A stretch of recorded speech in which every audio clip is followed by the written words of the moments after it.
दोस्तों नमस्कार। बीते दिनों प्रधानमंत्री नरेंद्र मोदी ने एक बात कही।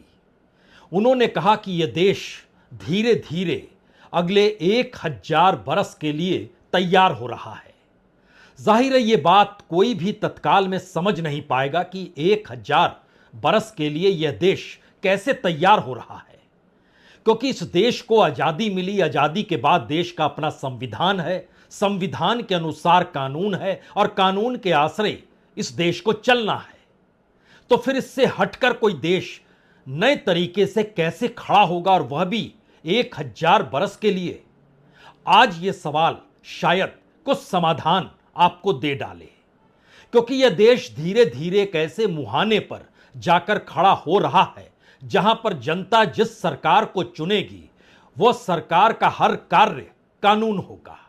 यानी उस सरकार को अगर लगता है यह ठीक है तो फिर वह ठीक है। उस सरकार के लिए यह कतई मायने नहीं रखेगा कि इस देश के भीतर अलग अलग धर्म, अलग अलग जातियां, असमानता की परिस्थितियां और उन सब के बीच जो भी सांस्कृतिक पहलकदमी इस देश के भीतर समुदायों के साथ घटती है, या फिर जिसको लेकर जो बहस संविधान सभा में भी हुई, वो कोई मायने रखती नहीं है। क्योंकि सरकार को लगता है कि जनता ने उसे चुना है और जनता ये अधिकार दे रही है कि वो जैसे चाहे वैसे इस देश को अपने अनुकूल कर सकती है। तो क्या वाकई पहले राउंड में यह समझ में आता है कि कोई अगली सरकार होगी तो फिर वो अपने हिसाब से इस देश को चलाएगी? शायद आज यह सवाल बहुत छोटा है, क्योंकि 1000 बरस के लिए अगर तैयारी हो रही है तो इसके मतलब बहुत साफ है। आज की तारीख में जो सवाल इस देश में धर्म और राजनीति को अलग अलग करता रहा, वो एक झटके में एक साथ कैसे खड़ा हो गया।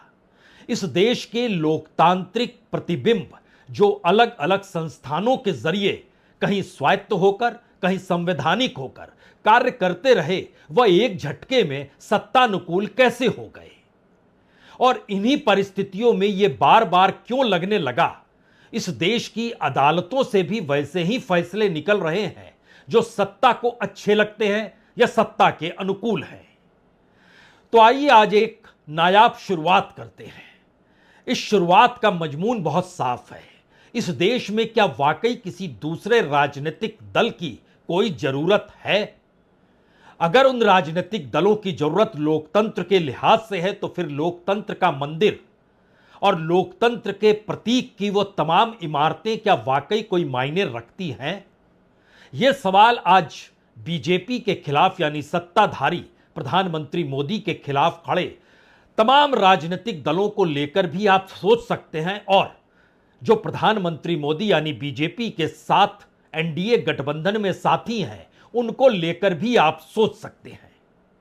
क्योंकि यह बहस एक ऐसी बहस है जिसके दायरे में मौजूदा वक्त में जो पार्लियामेंट के भीतर आज दिन भर वक्फ बिल को लेकर अपनी अपनी चिंताएं हर कोई बताने में लग गए, और एक मोटी लकीर यह कहकर खींच डाली गई कि दरअसल सत्ता कभी भी जनता के खिलाफ जाती नहीं है। तो यहां पर पहला सवाल एनडीए के सहयोगी दलों का, और उसमें भी खास तौर से उसमें भी पहला सवाल जनता दल यूनाइटेड यानी नीतीश कुमार का और टीडीपी यानी चंद्रबाबू नायडू का। बीते दिनों इस देश की राजनीति ने एक परिस्थिति देखी कि विपक्ष में से कोई सत्ता के खिलाफ ठोस तरीके से खड़ा ना हो पाए तो इस देश की तमाम प्रीमियर जांच एजेंसी सीबीआई, ईडी, आईटी सभी सक्रिय दिखाई दिए थे, और खुले तौर पर सुप्रीम कोर्ट तक में यह मामला गया तो सुप्रीम कोर्ट भी सत्ता की परिभाषा के आगे जो अटॉर्नी जनरल कह रहे थे नतमस्तक हो गया। उसने भी कोई सवाल नहीं किया। अब यहां से अगला सवाल है, क्या वाकई जो एनडीए के सहयोगी हैं उनके सामने भी कोई मुश्किल है क्या? क्योंकि बीते 10-15 दिनों में वक्फ बिल को लेकर जो जो बातें जनता दल यूनाइटेड की तरफ से कही गई, जिन जिन बातों का जिक्र टीडीपी की तरफ से किया गया या किसी भी दूसरे एनडीए के सहयोगी दलों के साथ कहा गया, वो तमाम बातें आज पार्लियामेंट में पलट गई। इतना ही नहीं, 2014 यानी 11 बरस पहले इस देश के लोकसभा चुनाव में खुले तौर पर बीजेपी ने जब कहा था कि देखिए हमें मुस्लिम वोटों की जरूरत नहीं है, और मुस्लिम वोटों की जरूरत उसके बाद हर राज्य के चुनाव में बीजेपी को नहीं पड़ी। यहां तक कि उत्तर प्रदेश आते आते तो एक और मोटी लकीर उत्तर प्रदेश की चुनावी जमीन पर यह कहकर खींची गई कि एक तरफ 80% हैं, दूसरी तरफ 20% हैं, तय कर ले सोच ले। तो तय कर लिया गया, सोच लिया गया, और छत्रपों का सुपड़ा साफ एक झटके में हो गया। तो फिर दो सवाल हैं। पहला सवाल यह है, क्या वाकई टीडीपी डर गई, जेडीयू डर गया, या फिर वह ढोंग कर रहे थे बीते 15 दिनों से? क्योंकि इस देश के भीतर में बीजेपी या मोदी सत्ता से हटकर कोई विकल्प राजनीति करने की इजाजत देता नहीं है, और विपक्ष अपनी ताकत, अपने विजन के आश्रय इतना मजबूत नहीं है कि उसके साथ खड़े होकर एनडीए गठबंधन में से कोई निकलकर यह सवाल समाज के भीतर खड़ा करे कि धर्म का राजनीति से क्या लेना देना, और राजनीति का धर्म से क्या लेना देना। और जब वक्फ का सवाल आएगा तो आपको जानकर हैरत होगी, जो वक्फ के पास संपत्ति है उसको लेकर इस देश की पार्लियामेंट किन बातों पर जिक्र कैसे कर रही है। हमें लगता है शुरू में ही जान लीजिए, यह परिस्थिति के उस मजमून को और साफ करेगा जिससे आप समझ पाएंगे इस देश के भीतर वक्फ बोर्ड के पास तकरीबन जो इमूवेबल है, यानी जो कि हिलाई डुलाई नहीं जा सकती है, ऐसी 8,72,324 संपत्ति है। इसमें 1,50,516 कब्रिस्तान है। इसमें एग्रीकल्चर से जुड़ी हुई जमीनें 1,40,784 है। इसमें मस्जिदें 1,19,200 है। इसमें दुकानें 1,13,187 है। इसमें घर 92,505। इसमें प्लॉट 64,724। इसमें दरगाह, मजार, मकबरे 33,492। इसमें अशुर खाना 17,719। इसमें मदरसे 14,008, और बाकी छिटपुट जो देश भर में बिखरी हुई है वह तादाद तकरीबन 1,26,189 है, यानी कुल 8,72,324। इन संपत्तियों पर कब्जा वक्फ बोर्ड का है। वो कोई आज से नहीं बना है, 1950-54 उस दौर को याद कीजिए, और एक लंबी प्रक्रिया में आज उसमें नहीं जाएंगे क्योंकि भारत की राजनीति सबसे बड़ी हो चली है, अब आपको इसको मानना होगा। तो इतनी तमाम संपत्तियों में 27% संपत्ति उत्तर प्रदेश के भीतर है।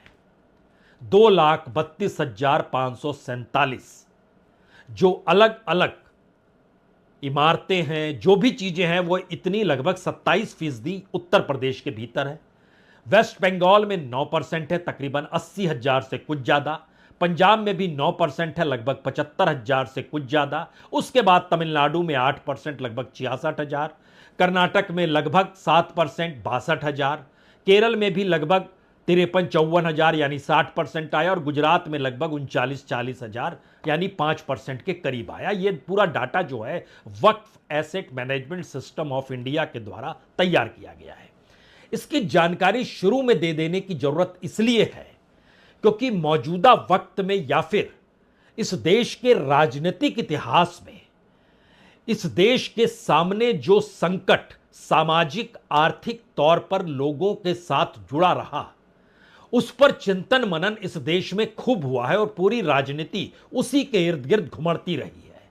लेकिन एक झटके में जब इस देश के धार्मिक संस्थानों का जिक्र हो, धार्मिक संस्थानों से जुड़े ट्रस्ट का जिक्र हो, वक्फ बोर्ड का जिक्र हो रहा है, तब एक सवाल आएगा, क्या भारत की राजनीति में एक बड़ा ट्रांसफॉर्मेशन आ गया है? और जिस 1000 साल के लिए भारत तैयार हो रहा है, उसकी नब्ज अब पूरे तरीके से धर्म के आधार पर धड़कने को तैयार है। क्योंकि भारत की राजनीति इससे पहले इजाजत नहीं देती थी। इससे पहले करप्शन होता था, सीबीआई काम करती थी, लेकिन करप्शन को दबाने के लिए या करप्शन को उभारने के लिए सत्तानुकूल होती थी। ईडी की बहुत छोटी कार्रवाई पहले थी जो इस दौर में बड़ी हो गई। लेकिन एक झटके में अगर आप ध्यान दीजिए तो 16 मामले चंद्रबाबू नायडू के खिलाफ हैं। मुख्यमंत्री बनने से पहले वो लंबी अवधि तक जेल में भी रहे और जेल से निकल कर आए तभी जब समझौता बीजेपी के साथ हो गया। नीतीश कुमार जिस दिन चाहे बीजेपी उस दिन किस अवस्था में जेडीयू को ला सकती है, यह कोई बताने की जरूरत होनी नहीं चाहिए। एलजेपी को तो बाकायदा तोड़ा गया। एक वक्त बीजेपी ने चाचा का साथ दिया तो एलजेपी टूट गई, भतीजा अपने बूते। पिछला विधानसभा चुनाव लड़ना पड़ गया उनको और एक सीट मिली। बाद में कुछ बीजेपी ने समझा, कुछ एलजेपी यानी चिराग पासवान ने समझा, दोनों एक साथ एक रास्ते चल निकले। जयंत चौधरी की राजनीतिक ताकत उतनी बड़ी नहीं है, लेकिन फिर भी एक भी कॉन्स्टिट्यूएंसी अब समझौते के लायक इस बदलते हुए परिवेश में वह भी बीजेपी के लिए मायने बहुत रखती है। यानी बीजेपी अब समझौता करने के मूड में नहीं है, वो पार्लियामेंट के भीतर हो या बाहर हो। इस देश के तमाम संस्थानों पर कब्जा करना हो या उस कब्जे से हटकर इस देश के भीतर नई परिभाषा संविधान तक को लेकर गढ़ने की जरूरत ही क्यों ना पड़ जाए, क्योंकि इस देश के तमाम वो संस्थान जो लोकतंत्र को जिंदा रखते, आप ध्यान दीजिए, सब पर धीरे धीरे कब्जा सत्ताधारी पार्टी का होता चला गया। और इस दौर में तो चुनाव को भी बेमानी माना जाने लगा कि चुनाव की जीत हार कोई मायने नहीं रखती है। पार्टियों का टूटना, विधायकों का खरीद फरोख्त होना, सांसदों की खरीद फरोख्त होना, वह भी सुप्रीम कोर्ट में कोई मायने नहीं रखता है। यह सारी चीजें घटित हो चुकी है। नया सवाल यह था, क्या यह तमाम राजनीतिक प्रक्रिया उसी रूप में चलेगी या नए रूप में अब सामने आएगी? तो नए रूप में अब सामने आ चुकी है और यह नया रूप भारत की अपनी पुरानी परिभाषा, जिसमें सब धर्म को एक साथ लेकर चलना, बहुसंस्कृति को एक साथ लेकर चलना, इस देश के भीतर की राजनीति को सामाजिक, सांस्कृतिक, धार्मिक परिस्थितियों से हटकर चुनावी मैदान में परीक्षण करना। तो चुनावी मैदान के आसरे चुनाव आयोग भी तो एक झटके में चला गया। इलेक्शन कमीशन, सुप्रीम कोर्ट, एक चीज सिर्फ नहीं ले पाई सरकार अपने हाथ में, हालांकि उसको लेकर दोबारा बहस शुरू कर चुकी है। यह दरअसल इस देश में जजों की नियुक्ति है। जो सरकार सोचती थी कि जजों की नियुक्ति में सरकार की भागीदारी होनी चाहिए, तो सुप्रीम कोर्ट ने सरकार की इस फैसले को डिगा दिया और कॉलेजियम को दोबारा से ले आए। लेकिन पहली बार जब एक जज के घर से करोड़ों रुपए मिले, तो उसके बाद इस देश के उपराष्ट्रपति ने दोबारा इस बहस को तमाम राजनीतिक दलों को एक साथ बैठाकर कहा, सोचना तो चाहिए, जजों की नियुक्ति में अगर सरकार का हाथ होगा तो भ्रष्ट लोग नहीं आ पाएंगे, या भ्रष्ट लोग अगर आ रहे हैं तो सिर्फ कॉलेजियम तय कर रहा है इसलिए आ रहे हैं। तो यह एक परिप्रेक्ष्य है उन परिस्थिति का जिसमें भारत की राजनीति का एक बड़ा ट्रांसफॉर्मेशन आप देख रहे हैं।